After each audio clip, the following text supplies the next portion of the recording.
আসসালামু আলাইকুম ফ্রেন্ডস, আমি দ্বিতীয় পর্বে আরেকটি ভিডিও করছি। এটা হলো পথচারীরা। এই বাউন্ডারির বাইরে যা আছে সব পথচারী, ভিতরেও কিছু পথচারী আছে। স্লোগান দিতেছে, বিভিন্ন টিভিরা প্রতিবেদন করতেছে।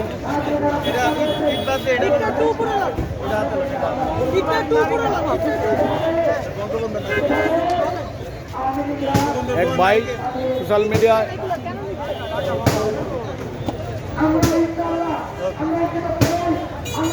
ভাই কোন টিভি আপনারা, কোন টিভি? আনিউজ ভিডিও। আমরা তো কালকে সন্ধ্যা থেকে মিডিয়া দেখতেছি এটা, তারপরে আজকে আমি আসছি ব্রাহ্মণবাড়িয়া থেকে এটা দেখার জন্য। যে আমি আসছি ব্রাহ্মণবাড়িয়া থেকে আসছি দেখার জন্য। এই যে কালকে সন্ধ্যা 7টা থেকে দেখতেছি সোশ্যাল মিডিয়া সমস্ত টিভির খবরে যে 32 নম্বর ধানমন্ডি বঙ্গবন্ধু শেখ মুজিবের বাড়ি ভাঙতেছে বোল্ডাজার দিয়ে। এটা দেখার জন্য ষষ্ঠকে আমি ব্রাহ্মণবাড়িয়া থেকে আজকে আসছি, সকালে রওনা দিছি। এখানে এসে পৌঁছেছি 1:33 সময়ে। একটা ছোটো আমার একটা ছোট্ট নতুন চ্যানেল আছে, ইউটিউব চ্যানেল HM ব্রাহ্মণবাড়িয়া। ওটার মধ্যে আমি একটা ছোটো করে ভিডিও দিচ্ছি এই ধ্বংসস্তূপে, নতুন করেছি। তো দেখতে আসলাম আর কি, এই কথা। আল্লাহ হাফেজ ভাই। আমি গতকাল রাত 8টার পর এখানে আসছি, আইসা হাতনে আর শ্রেণী নিয়ে আসছি। আইসা এখানে নিজে হাতে, আমার সাথে লোক ছিল, আমরা ওখানে আগুন ধরাইছি। এই যে আমার হাতে ঠুসা লাগছে, এই দেখেন, ছিঁড়ে গেছে। হাতুড়ি দেখেন, গতকাল থেকে এখানে রয়েছি।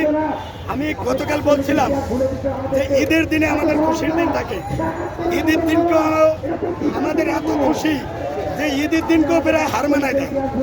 আরেকটা বিষয় হলো, আমি কালকে বলছিলাম যে পরকীয়া প্রেমে নাকি মজা থাকে, এবং লাইলি মজনু শিরি ফরাত, চণ্ডীদাস আর রজকিনী, মৌসুমী আর অমর শ্রেণী যারা প্রেম করছে মজা পাইছে তো করছে, কিন্তু এখান থেকে যারা ইট খুলছে এই প্রেমের যে মজা তার চেয়ে লক্ষ কোটি গুণ বেশি এই ইট খোলার মধ্যে মজা। যারা খুলতে পারছে তারা মজাটা পাইছে, এটা দেখানোর কিছু নাই। বাতাস যেমন দেখা যায় না, মজাও দেখানো যায় না। সুতরাং আমি বলতে চাই, এখান থেকে আমি একজন আলেম হিসেবে, একজন দাওরা হাদিস পাস আলেম হিসেবে বলতে চাই, এখান থেকে যদি কেউ একটা গুলিকোনা নিয়ত করে, এই নিয়ত যে আমি বাংলাদেশের জঙ্গল পরিষ্কারের জন্য, স্বৈর শাসকের বীজ উৎপাদনের জন্য, সমূলে উৎপাদনের জন্য আমি একটা বালুকোনায় একটা ইটের টুকরা বা খোয়া আমি এখান থেকে সরাইলাম, আমি গ্যারান্টি ওয়ারেন্টি দিলাম, আল্লাহ পাক চাই তো ইনশাল্লাহ সব তো আল্লাহই দিবে। হাদিস কোরআন অনুযায়ী এই যে একটা ইট বা বালুকোনা যদি সরায়, তার আমল নামায় একটা করে নেকি লেখা হবে। কি বলেন ভাই? আমরা তো হাদিস কোরআন জানি না, তাহলে আমরা কি বলবো? আপনি দাওরা পাশে আলেম, আপনি ভালো জানেন কোথায় আগুন লাগালে সোয়াব হবে, কোথায় দিলে সোয়াব হবে না, সেটা আপনি ভালো জানেন। আমরা তো খুব সাধারণ। আরেকটা কথা বলতে চাই, আমাদের এখানে ইট পাটবেল ভাঙ্গাই ক্ষান্ত হলে চলবে না। আমরা এখান থেকে আমাদের লম্বা আমাদের মাস্টার প্ল্যান করতে হবে।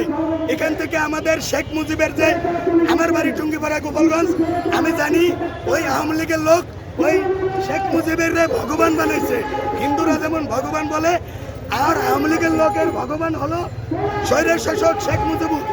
এই মুজিবুরের কবর থেকে তাকে উঠাইতে হবে, যেহেতু তার মেয়ে আর মানুষ হবে না।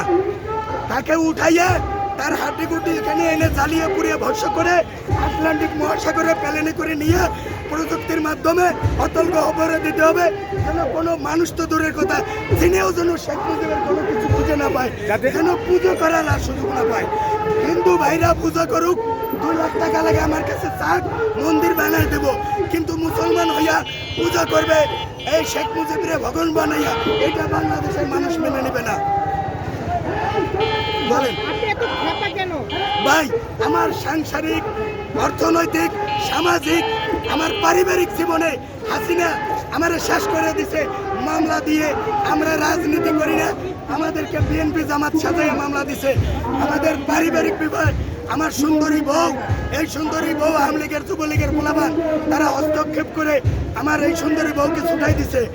আমাকে আমি জায়গা কিনলে 2 লাখ টাকা দিয়ে জায়গা কিনলে এটা 2.5 লাখ টাকা দলিল করতে লাগে। এই অত্যাচার সহ্য করতে পারি নাই, বিনা কারণে চাঁদা চাইছে, চাঁদা না দিলে আমার অফিস বন্ধ করে দিছে। এইভাবে অফিসে এসে বসে রয়েছে, তাদেরকে চাঁদা দেওয়া লাগছে। এখন বলতে চাই, এই 5ই আগস্টের পরে যদি কোনো চাঁদাবাজ দল তারা ঘরে পরে ভগ মরে ফকিরের কেরাম হতে পারে। 5ই আগস্টে ছাত্ররা হাসিনারা ভাগাই দিছে, বেগম জিয়া মুক্তি পাইছে। এখন তারা যদি এইখানে, আমি অনেক বড় বড় দলকে দেখি না, আমি চিনি কারা কোন পার্টি করে, তাদেরকে দেখি না। তারা এই সুযোগের সদ্ব্যবহার ক্ষমতায় যাওয়ার দেখাইতেছে। এই জন্য যারা যারা ইট ভাঙছে এদেরকেই আপনারা এমপি মন্ত্রী বানিয়ে বাংলাদেশকে গঠন করবে, এই আশাবাদ ব্যক্ত করছি। আসসালামু আলাইকুম রহমতুল্লাহ। ওয়ালাইকুম আসসালাম ওয়া রাহমাতুল্লাহ। এই ভাইয়ের বাড়ি টঙ্গিপাড়া, অনেক খুব ওনার মনে।